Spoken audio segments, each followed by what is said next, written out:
quiero centrar en la parte de mi vida que me ha tocado vivir lo que es el cine, que ha venido del tiempo de más o menos que ya yo pude empezar a ver cine. Pónganle ustedes que ya con 4 o 5 años entraba al cine. Realmente aquello que me entusiasmaba era lo del cine a las 4 de la tarde, especialmente aquí en el Cine Toscal, en el barrio del Toscal, en Tenerife, ¿no? A partir de ese momento, pues bueno, eh, empieza a transcurrir el tiempo hasta llegar a esta etapa de 2025, ¿no? O sea, todo ese recorrido en una como simple espectador, y a partir del año 2020, sí, 2020, empecé a hacer cine yo, por mi cuenta, ¿no? Pero anteriormente con el colectivo Fresinatan Tour hice 3 mediometrajes. Después ya me pasé con el fallecimiento de mis padres. Le dije, bueno, ya que ahora mismo estoy fuera de la música porque no tuve que dejar todo para poder atender a mis padres, entonces dije, bueno, pues voy a seguir en esta dinámica del cine y empecé a hacer un primer largometraje corto, un primer largometraje corto de 1 hora de duración, y luego ya a partir de ahí, pues hasta el momento, pues he hecho aproximadamente, no sé, yo calculo que son como 24 largometrajes, sí, porque últimamente he dejado de contar algunos que hice, ¿no? Como Sentadito en la escalera, o Merlon Blando, hasta llegar a Desesperada. Sí, yo creo que voy por 24 largometrajes y 9 cortos. Aproximadamente son unas treinta y tantas películas que he hecho, ¿no? Y claro, la diferencia estriba en que hay que explicarle a las nuevas generaciones. No puedo explicar antes del año 46, que es cuando nazco, ¿no? No puedo explicar hacia atrás. Lo único que puedo decir es que antes de que yo naciera, como 40 años antes de que yo naciera, ya había cine en Tenerife, ¿no? Porque fue cuando se montó el parque recreativo a través de don Ramón Baudegrandi en 1906, y ya a partir de ahí salió el Cine Novedades, que fue el que se metió fuego, y empezaron a salir y a crearse películas, como se relata que don Ramón Baudegrandi adquiere también los derechos de llevar el Teatro Guimerá y divide aquellos largometrajes que duraban 4 horas de duración, los divide en proyectar en el Teatro Guimerá una parte y al día siguiente proyectar otra parte en el parque recreativo, que todavía no estaba techado, sino estaba al aire libre. Después ya lo techó, ya cambió el proceso. Y ese proceso de cambio fue el que yo empecé a vivir después de mis salidas del Cine Toscal a otros cines, como el más cercano era el Royal Victoria, pues el Royal Victoria, y después un poquito más lejos el Parque Recreativo. Y cine en el Teatro Guimerá no vi, ya no había cine. Lo único que sí acudí al Teatro Guimerá fue a bailar, ahí sí, cuando existía el carnaval, no esta fiesta de disfraces, sino el carnaval, yo iba al Teatro Guimerá a bailar. Sí. exactamente es así. Entonces nada, pues el cine se empieza a desarrollar y aquí en el barrio del Toscal, pues sí, recuerdo cuando se hizo la película El reflejo del alma. Sí, que no es la primera película que se hace aquí, ya se había dicho El ladrón de guantes blancos, creo que se llamaba así la película, y alguna otra que se había hecho con gente de la península, ¿no? Que vino aquí a rodar en aquella época. Claro, yo en el desarrollo del cine era un espectador, una persona que lógicamente estaba dentro de un régimen dictatorial. Se vivía en un régimen dictatorial y en ese régimen dictatorial, en todas las películas que se proyectaban, excepto aquellas que venían de Estados Unidos, ¿no? Americanas, de pistoleros y todo eso, de las diligencias, los indios, el séptimo de caballería, todo eso, con John Wayne. Excepto eso, pues todas las películas que se hacían a nivel nacional tenían que llevar siempre una aportación de un sacerdote, una comunión, un canto religioso, y eso fue lo que yo empecé a vivir mezclado con lo que estoy diciendo. Que salió pues aquella película que realmente la gente la llama El Zorro, pero nosotros en aquel momento la llamábamos Látigo Negro, que era un señor, un joven, que protegía a los humildes y un día pues cayó herido y la chica con la que salía se convirtió en el Látigo Negro y estuvo sustituyendo al chico durante un tiempo. Bien, eso era el cine que uno pues más o menos veía. Y claro, en el cine ¿qué ocurría? Pues que usted empezaba viendo el nodo. Salía el nodo, noticiario documental, en el cual pues la figura principal era la de Francisco Franco, siempre haciendo alguna cosa, o inaugurando un pantano, o bendiciendo cualquier historia, o participando en algún acto público de visita a algún lugar de España, ¿no? Y también, pues, entraba bajo palio y, o sea, era una persona que estaba, digamos, dándole una autoridad a lo que era, lo que él, o sea, lo que él permitía, que era que el sacerdocio fuera como el militar, los que dominaran la situación. Bien, eso era el nodo. Y luego venía la mitad de la mitad de la película se cortaba y aparecía un músico. Aquí era el maestro Stani, en el cine Toscal, tocaba el piano y decía, mi madre me contaba que yo con eso, con 4, 5, 6 años, me ponía en el pasillo a bailar a medida que el maestro Stani tocaba el piano.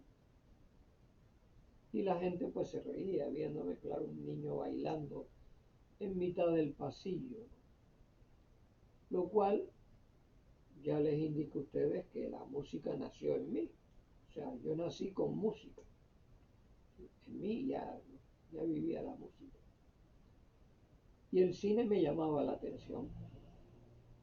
Pero vamos, en mi imaginación nunca pasó por mi cabeza que yo me fuera a dedicar al cine, ¿no? Sino simplemente era un espectador. Sigue pasando el tiempo, empiezo a ver cine de otro tipo, más romántico. Y claro, ¿qué ocurría? que cuando un actor y una actriz se enamoraban y se tenían que dar el beso, pues eso se cortaba, no se veía. Y la gente empezaba a mover las butacas. Y claro, Santa Cruz, no existía la televisión todavía, tenía 25 cines, ¿no? Y esos 25 cines todos vivían, ninguno fracasaba.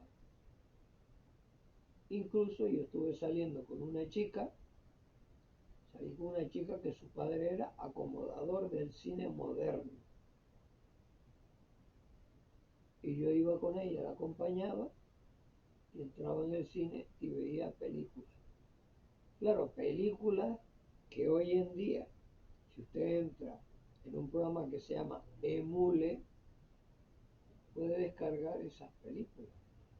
Muchas de ellas están ahí. Películas en blanco y negro de aquella época, ¿no? Y eran películas las cuales se reflejaba lo que estoy diciendo, ¿no? No había ningún tipo de cambio. O era una película de pistolero, o era una película donde lo primordial era que el niño o la niña cantara, el niño o la niña cantara, como fue Joselito y Marisol, y, y en un poco más adulto, Antonio Molina, Lola Flores, Carmen Sevilla, Juanita Reina, Concha Márquez Piquer. Es decir, esas eran las películas, ¿no?, que existían. Y usted empezaba a tener el sentido de ya un poco más mayor, en el sentido, bueno, ¿no?, con 11, 12, 13 años, que el cuerpo le pide tener relación con una chica, claro. Y entonces, claro, usted veía en las películas que los enamoramientos eran generalmente en el tema andaluz una reja, la chica detrás de la reja dentro de la casa y el chico fuera de la reja hablando con ella. Claro, todo aquello era lo que tú tenías en la cabeza de pensamiento, porque no podías pensar de otra manera, ¿no? Y todo eso, cuando yo cumplí 9 años, en el año 55, que es cuando escucho al primer grupo de rock aquí en Tenerife tocando en el Teatro Guimerá, pues entonces empiezan a haber unas variantes, y en el cine empiezan a haber también algunas variantes. Claro, el régimen se quiere abrir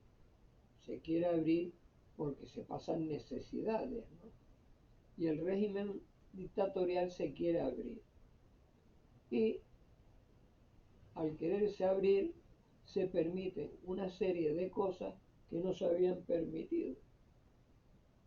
Y entonces, pues, la gente que se iba a Francia para poder ver una película donde se daban un beso o una chica salía semidesnuda o cualquier cosa de eso, pues claro, ya eso empezó a entrar dentro de lo que fue, digamos, esa pequeña apertura que hubo, ¿no?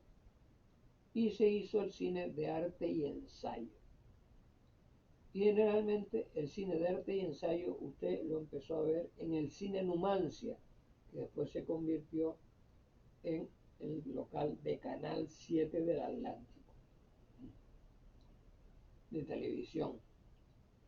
Entonces, bueno, pues allí en las películas de arte y ensayo, yo iba con mi chica a ver películas en las cuales la mayoría de ellas estaban sin doblar al castellano, sino que le ponían letras que usted tenía que leer por debajo, subtituladas, como se llaman, ¿no?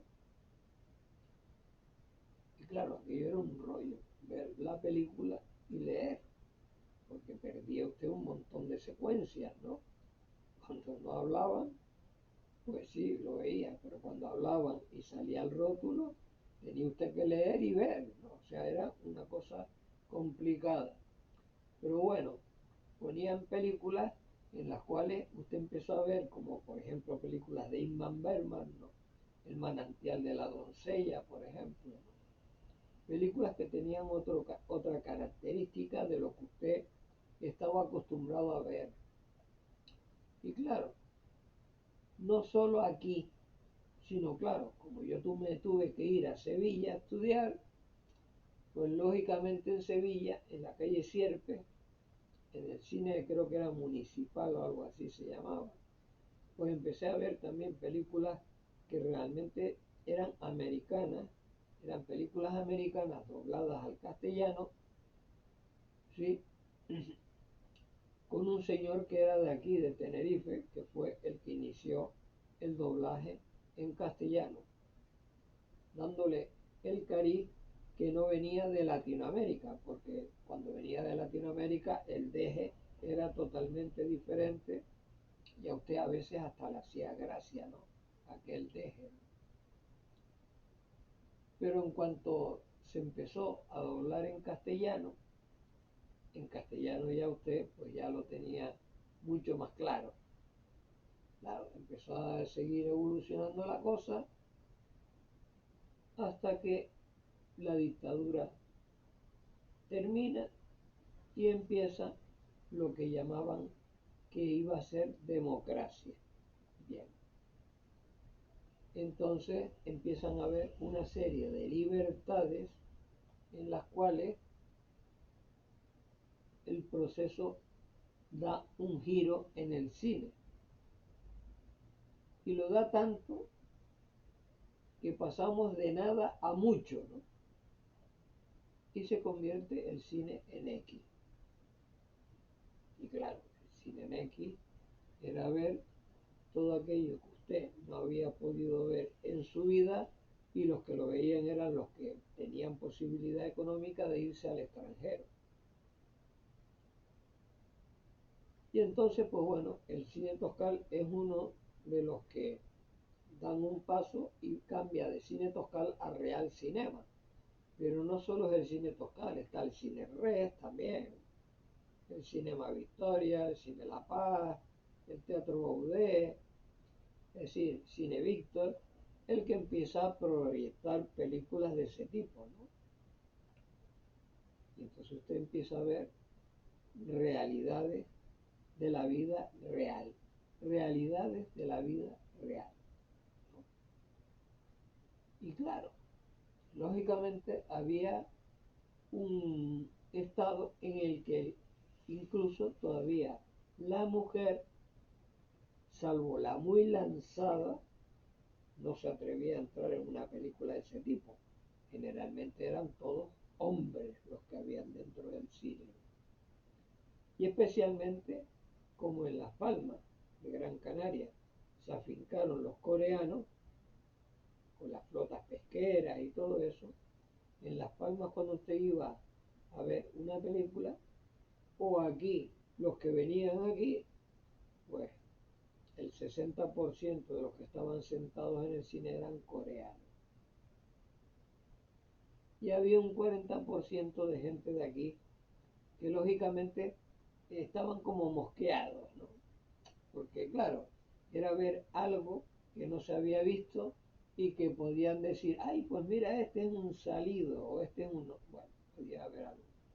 Y además había otra cosa que lógicamente a mí ya con un poco de conciencia, me decía, pero ¿cómo es posible poner en el Real Cinema una cartelera de una película X habiendo un colegio al lado de monjas del hogar escuela con niñas? Porque digamos que las más adultas, bueno, pero es que habían niñas, ¿no? Y entonces, claro, las niñas salían del colegio de hogar escuela y las que venían por la calle La Rosa hacia la calle San Martín o La Rosa hacia abajo,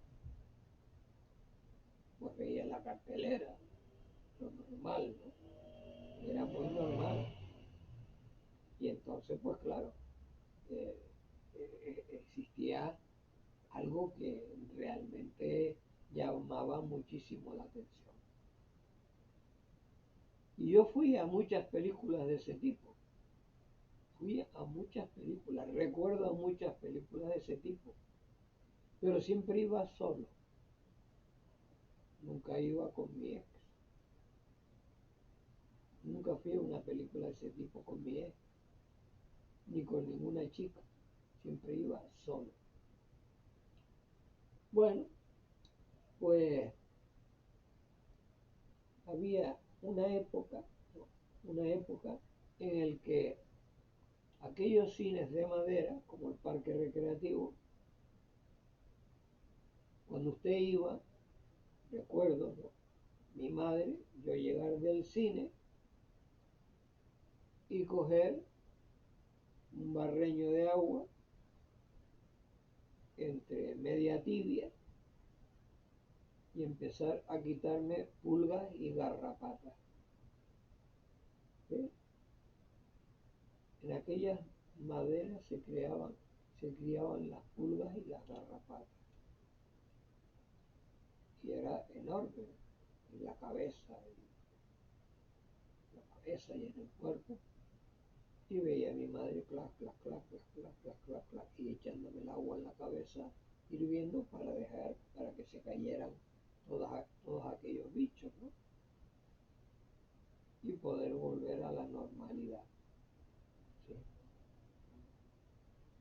Y ya uno, que ya, como ya he contado, una señora mayor, estaba yo sentado en la plaza, en un banco frente a la Plaza Toro, con el Tahiti detrás, el King Club y todo aquello que había de moda, y había un coche que se llamaba Insuspring. Bueno, no sé si el nombre es el correcto, pero nosotros lo llamábamos Insuspring.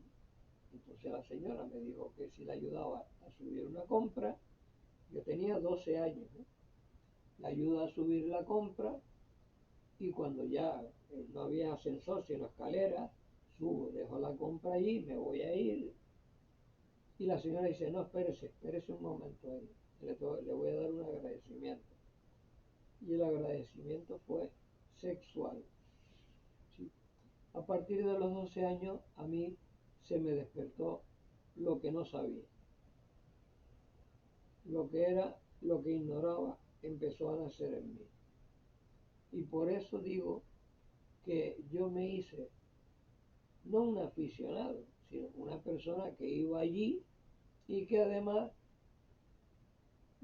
como ya tenía esa experiencia en mi cuerpo, pensaba que con todas las chicas podía hacer lo mismo,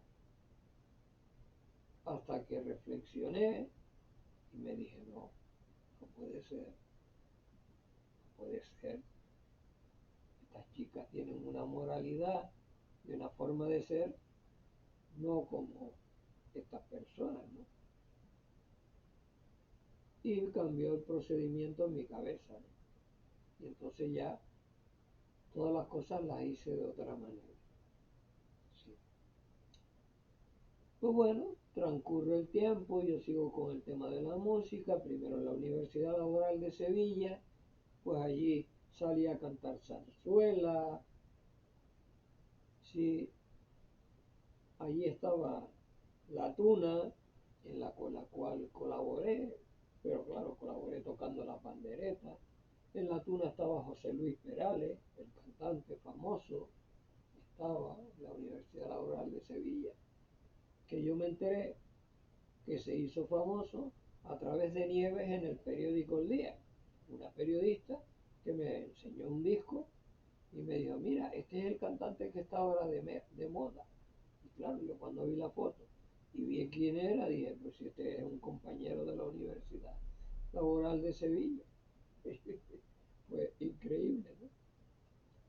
Claro, y mi llegada aquí, ya de Sevilla, de, de- de tener unas experiencias en Cádiz y en Sevilla enormes en todos los sentidos, llegué aquí como si fuera el rey del mambo, ¿no?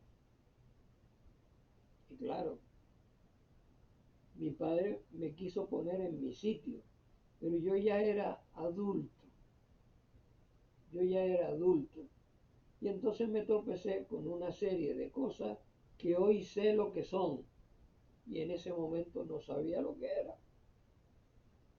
Y por eso tuve que pasar por una serie de cuestiones que hoy no pasaría en absoluto, ¿no? ¿Eh? Claro. Entonces, bueno, pues como aficionado al cine, pues no me perdía una película, ¿no? Sobre todo, pues me quedé encantado con West Side Story, con Siete novias para siete hermanos, donde Ruth Tumbling y la otra en West Side Story está con George Chakiris, ¿no? Y luego con esa actriz que siempre me emocionó, como en la época más pequeña Marisol, que era la novia de todos los del barrio, ¿no? Pues me pasó con Natalie Wu, lo mismo. Yo me enamoré de Natalie Wu, me enamoré, mucho más que de Marilyn Monroe. Y miren ustedes la diferencia de Marilyn Monroe, que era más exuberante, que Natalie Wu, que era una mujer no tan exuberante, ¿no? Pero tenía una delicadeza y una forma de llegarte que a mí me entró muy, muy profundo, ¿no? Tanto es así que cuando falleció, que le echaron la culpa a su marido, a Robert Warner, ¿no? Que si había sido, bueno, las cosas que se comentan siempre en las revistas del corazón y todas estas cosas, pues a mí me afectó bastante. Y tengo precisamente de ella ahí grabadas un montón de películas. Yo creo que de todas las que hizo desde niña hasta adulta, creo que las tengo todas. Y una de las que más me emocionaron fue Esplendor en la hierba, ¿no? Esa película fue la que más me emocionó. Pero claro, refiriéndome al cine que se hacía aquí en Canarias, pues como les dije, El reflejo del alma, pues fue una película donde participó mucha gente de Canarias, sobre todo de Tenerife, claro. Y aquí pues teníamos a Tito, por ejemplo, de niño, que aquí en el barrio pues ya se sabe que todos nos conocíamos por los apodos, y a él lo llamaban el Tocineta. Incluso antes de que falleciera me lo encontré por el mercado Nuestra Señora de África y le dije que si tenía la película Reflejo del Alma, porque yo sí la tengo una copia. Y entonces me dijo, no, no, no, no la tengo. Digo, qué raro que tú hayas salido en una película y no la tengas. Dice, ¿me puedes hacer una copia? Y yo hice una copia y la copia está ahí, porque cuando la fui a entregar me dijeron que había fallecido. Sí. Pero aparte de Tito, pues habían otra serie de personas con las que eran mayores que yo, pero que no tenía ningún tipo de relación con ellos, ¿no? Cuando empecé a tener relación en la cuestión del cine fue ya con Fernando H. Guzmán. A partir de ahí fue cuando ya con Cipriano Lorenzo, que era locutor de Radio Club Tenerife y hacía promociones, era toscalero de aquí de la calle de San Martín, pues empecé a tener un poco más de relación en el mundo del cine y colaborar en algo, colaborar en pequeñas cosas y mucho más en teatro que en cine, ¿no? Porque él hacía obras de teatro, Fernando H. Guzmán hacía obras de teatro en el Teatro Guimerá y había que poner sonido. Y entre ellos, el más destacado era Manolo Cabral, que falleció, ¿no? Él y Tuto eran compañeros, uno en Radio Nacional de España y Tuto estaban en Frucasa, que vivía aquí en la calle Tribulaciones, y Manolo Cabral en la calle San Juan Bautista, pues yo tenía mucha amistad con ellos dos. Y por lo tanto, pues cuando Manolo Cabral, que era el que colaboraba más con Fernando H. Guzmán, pues yo iba y claro, era un simple aprendiz de ver aquello. Y allí fue donde conocí también incluso a Luciano Delgado, que terminó siendo un técnico de iluminación fabuloso. En las galas de carnaval, en la Plaza España, cuando me pidió que le hiciera el festival musical con los niños y adultos en La Cisnera, porque él creo que es de allí, nato de allí, y ahora mismo pues hace mucho tiempo que no sé nada de él. Y si me ve en este programa, pues desde aquí le mando un abrazo, ¿no? Entonces, pues nada, empiezo a entrar en todo lo que es en Fresinatan Tour, y yo en Fresinatan Tour me empiezo a dar cuenta de algo, y es que empiezo a ver que hay muchos niños y niñas que les costaba mucho en el escenario expresarse. Y yo les decía, mira, cuando estés cantando necesitas expresarte, necesitas decir las emociones que dice la letra. Y entonces mi padre tenía una cámara ahí, una cámara antigua, y dije yo, ¿y por qué no lo hago yo haciendo que ellos interpreten delante de la cámara y así se ven interpretando y se van soltando? Pues lo hice 3 mediometrajes con ellos, más grabaciones sueltas, ¿sí? Y ya no existía la cámara de Super 8, porque la cámara de Super 8 fue con la que Fernando Guzmán me hizo unos reportajes en Los Naranjeros, en un terreno de los Naranjeros, ponte aquí, ponte allí, ponte así. Pero yo, pues nada, yo los hacía interpretar hablando, y hablando un guión ya elaborado de antemano. Y así recuerdo pues a Shai, recuerdo a Yasmina, recuerdo a Geray, a Jonathan también, a Patricia Tofoy, pues como decía, ¿no? Patricia Tofoy, una serie de gente con la cual empecé a hacer esos mediometrajes. Y bueno, pues lógicamente todo lo que ya les he contado, pues todo eso se empezó a, a mover de manera que era yo el que tenía que buscar el lugar, ya no solo de hacer la película, el guión, buscar los actores, actrices, todo, ¿no? La grabación, el montaje, todo, sino que además tenía que buscar los lugares. Y claro, me fui al Cine Re, entonces se llamaba Cine Re, ¿no? Todavía. Y ahí programé el estrenar Rebeca Gil. Y después de estrenar el Rebeca Gil, irme a Las Palmas, sufrí el accidente que ya he contado, que me operaron y todo ese fregado, hice el Roberto y Laura, hice todo el resto hasta el momento, ¿no? Hasta el momento, siempre, digamos, buscando dónde poder programar. Y gracias, muchas, es decir, que tuve una suerte enorme con 3 personas en principio, ¿no? Como fue Alex Mayurama, que era un ángel caído del cielo. Después apareció Santi, ¿no? Apareció Santi Jiménez, que es otro ángel caído del cielo.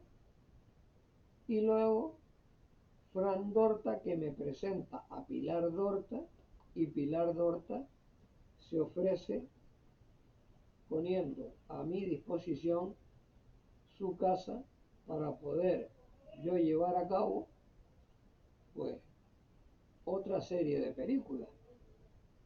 Pero no solo eso, sino que además aporta económicamente para comprar cintas, ¿sí? Porque para poder grabar en mini DV había que comprar cintas, y yo económicamente pues no podía llegar a eso.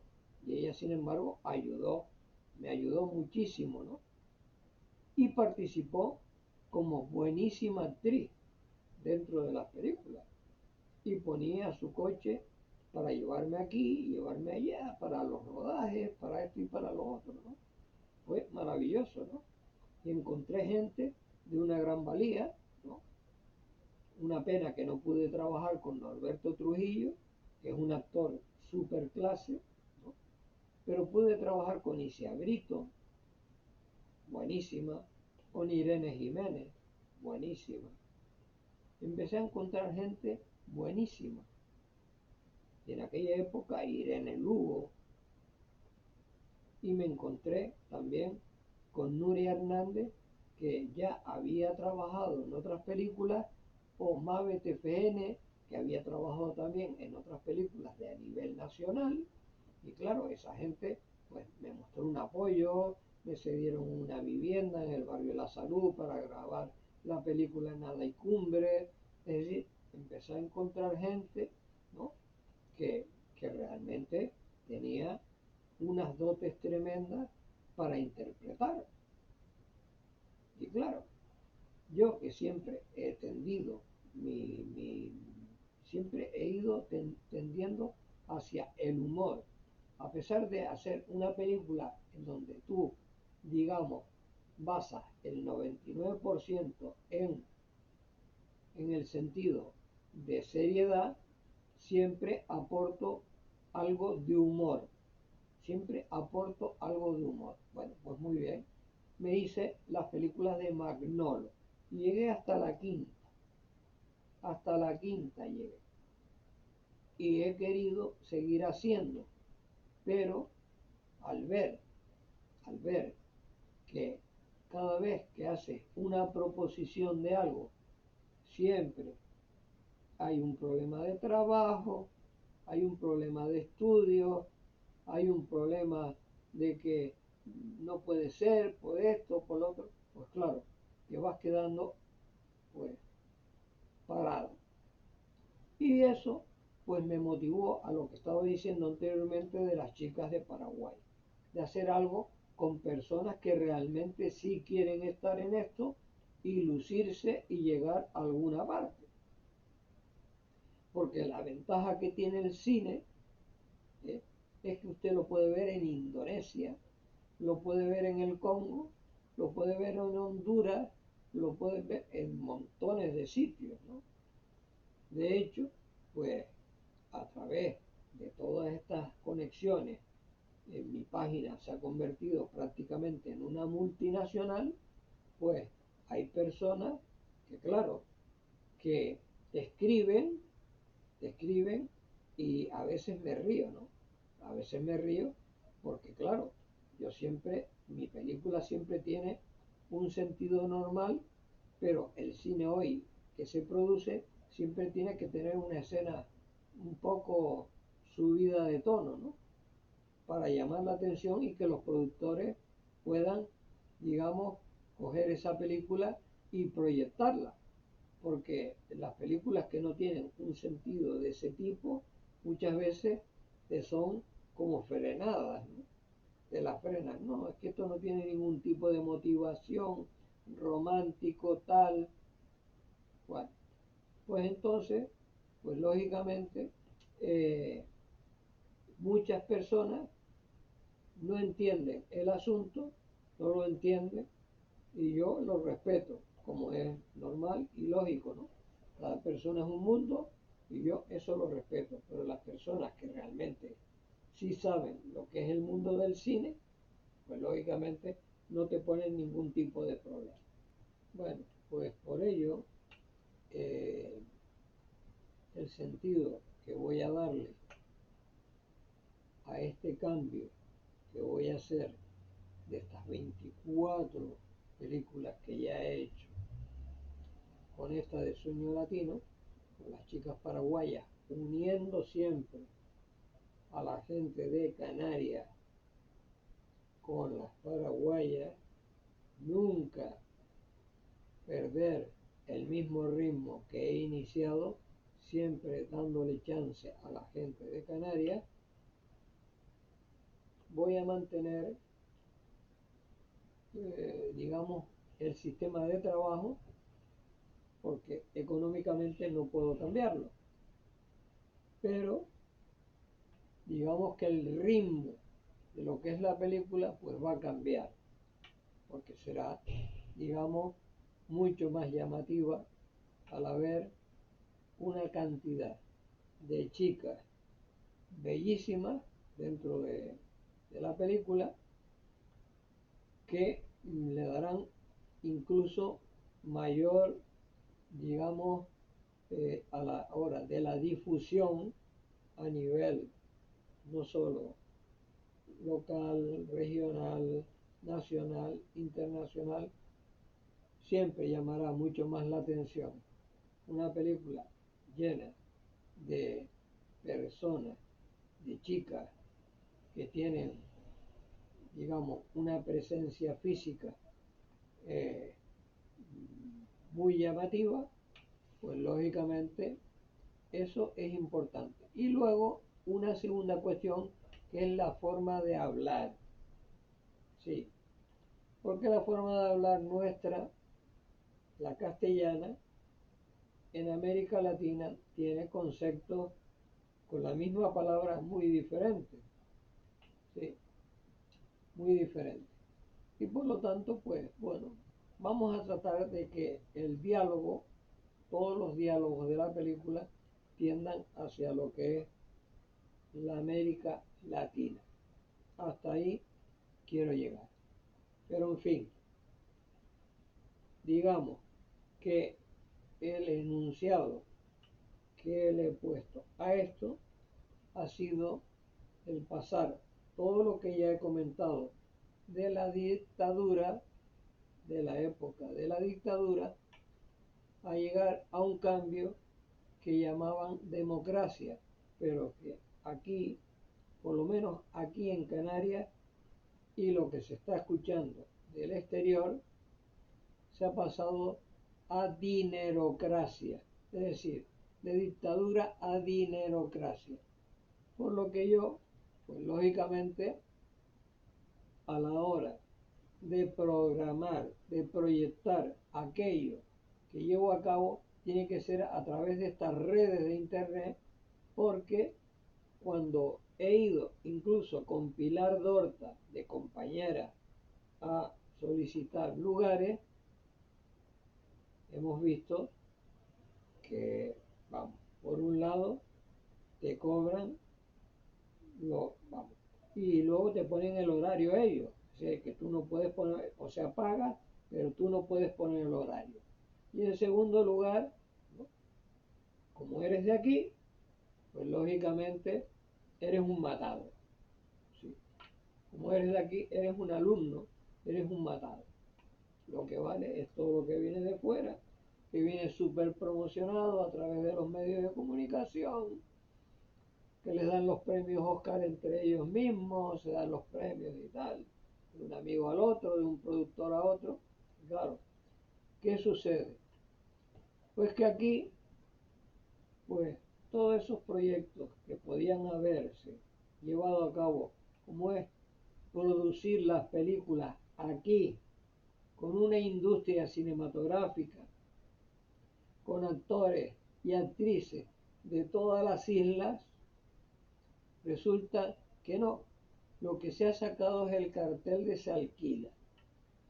Y entonces, pues toda la gente que viene acá a unos precios de baratija, vienen aquí y ruedan aquí porque les sale más barato, porque además el clima ayuda y porque los paisajes ayudan. Clima, paisaje y menos dinero. Y encima un trato, vamos, un trato especial. Y luego a la gente de aquí, pues lee la palabra casting. Preséntense personas que sean de este tipo, de tal. Se presentan y a veces, tienes la suerte de que te den 100 euros y una Coca-Cola. Y otras veces simplemente es estar allí. Y te tienen las 24 horas o todos los días allí presente para luego a lo mejor ni aparecer en pantalla. porque resulta que el metraje eh, se pasa de la raya y hay que meterle la tijera. ¿Y dónde se mete la tijera? Pues donde las personas que no son importantes en la película, sino que van de paso, esas son las que se eliminan. Y claro, yo,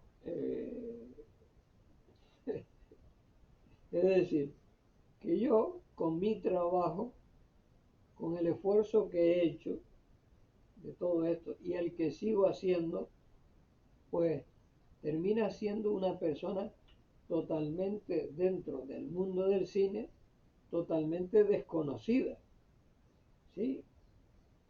Desconocida para las grandes productoras, porque para la gente, como yo recibo, ya he dicho que mi página es multinacional, recibo mensajes, yo no sé, de Indochina, de, de Tegucigalpa, no sé, de todos lados te escriben y te dicen, pero bueno, pero usted con la importancia que tiene, ¿cómo es posible que usted a nivel nacional le busquemos a nivel nacional y no aparezca?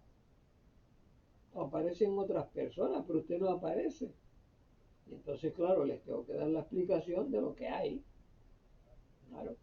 Primero, que Canarias es el culo, es el trasero, ¿no? El culo es el trasero de lo que viene de fuera.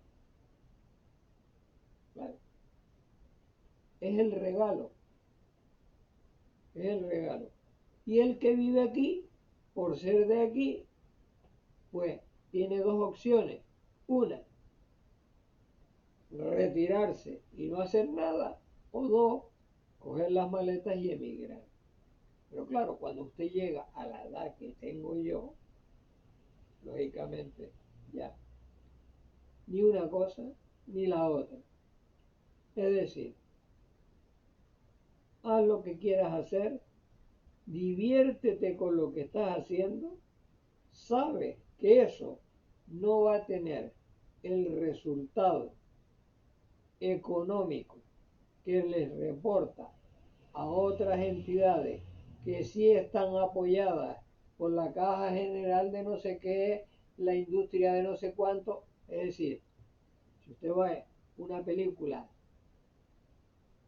por decir un nombre, Pedro Almodóvar, verá usted que está apoyado por no sé cuántas firmas que le potencian económicamente. Claro,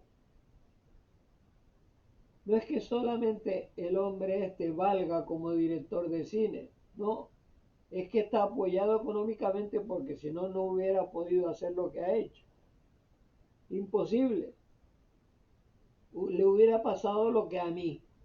Exactamente lo mismo. A él, a Garci y al que usted quiera poner. ¿Sí? Porque aquí, si no hay firma, padrinazgo, que a usted le potencie económicamente, ¿con qué paga usted? De su bolsillo. Pues posiblemente ahora, pues este señor, el Almodóvar, pues como ha hecho mucho cine de muy importante y ha ganado premios y Oscar y no sé qué, pues a lo mejor puede tener un potencial económico ahora para él defenderse.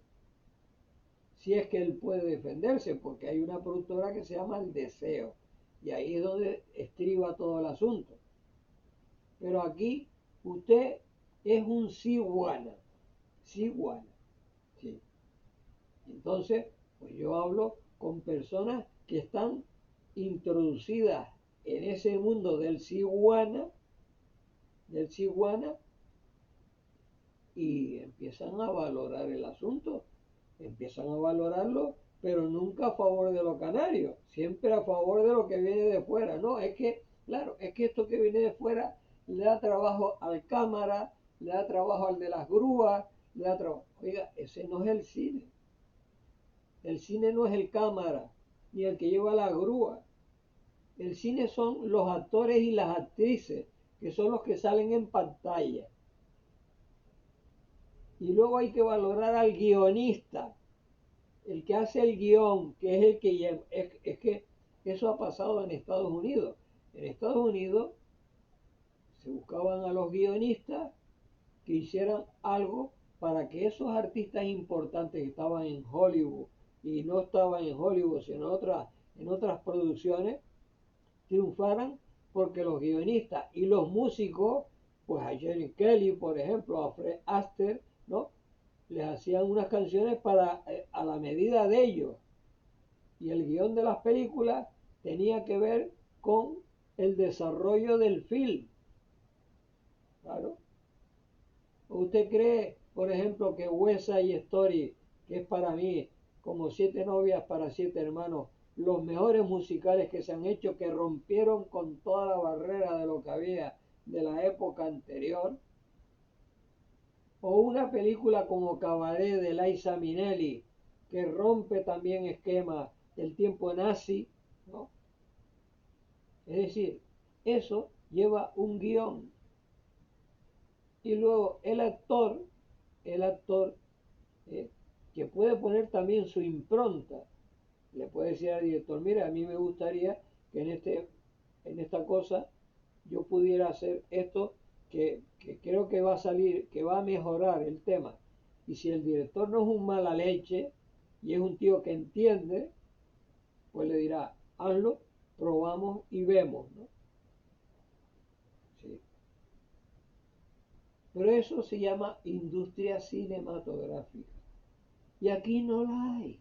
Aquí lo que hay es el cartel, repito, de se alquila. Se alquila. Y entonces vienen aquí personajes extranjeros y nacionales a vivir aquí, ¿no?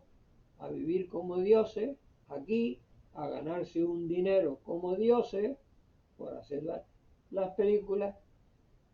Y claro, estas personas que están vinculadas a este tema, que las mandan a buscar localizaciones, que las mandan, bueno, eso es lo que hay. Es decir, no es el señor que aparece en pantalla, no, porque además, cuando a usted le salen los rótulos finales de las películas, normalmente la gente se levanta y se manda a mudar. O si está viéndolo en la televisión, eso ni le hacen ni caso. Eso a lo mejor los sibaritas que les gusta ver la rotulación.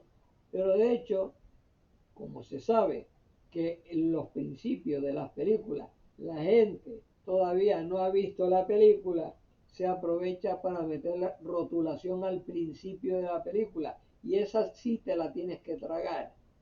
Pero la rotulación que va después del ven, como no salgan cosas, secuencias, personajes o algo especial, la gente se levanta y se va. La gente se levanta y se va. Y eso es lo que sucede en el cine. Es lo que sucede en el cine. Y claro, yo, a mí me gustaría terminar el día de hoy, ¿no? Diciendo de que si usted le gusta el cine y quiere eh, promocionarse, es mejor que se promocione aquí, que esa película se emita a través de las redes de internet que llegan a todos lados, y si hay alguna productora en Península o en el extranjero que vea en usted una condición, ya sea física, de presencia o de interpretación, que le valoren, eh, tendrá usted la oportunidad de darse a conocer y mejorar económicamente, llegar a ganar bastante dinero con ese tipo de trabajo. Y además quiero finalizar diciendo algo que me causa realmente risa, ¿no?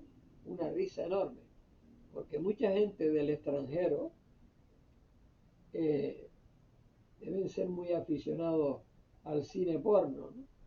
Porque te mandan peticiones, oye, ¿por qué no te dedicas a hacer cine porno y, y, y ganas mucho dinero con eso? Digo, mira, por favor, yo eso ni loco lo hago.